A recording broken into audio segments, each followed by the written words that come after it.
తాజా 30. తూనీగా సినిమాలో హీరోయిన్ గుర్తుందా? ఆమె పేరు రియా చక్రవర్తి. హీరోయిన్గా ఛాన్స్ ఆమెకు మొదట తెలుగులో తూనీగాతోనే వచ్చింది.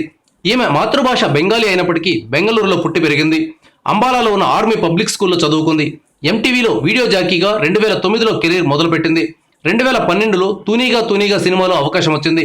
ఈ సినిమా ఫట్ మనడంతో రియా చక్రవర్తికి తెలుగులో మరో అవకాశం రాలేదు. దీంతో ఆమె బాలీవుడ్కు వెళ్ళిపోయింది. అక్కడ ఓ పట్టాన అవకాశాలు రాలేదు. ఎట్టకేలకు 2 సినిమాల్లో నటించగలిగింది. 2017 ఈ భామకు కలిసి వచ్చినట్లుంది. మరో 2 సినిమాల్లో అవకాశాలు వచ్చాయి. ఈ నేపథ్యంలోనే ఆనందం పట్టలేక ఇన్స్టాగ్రామ్లో రెచ్చిపోయి ఫోటోలు పెడుతోంది.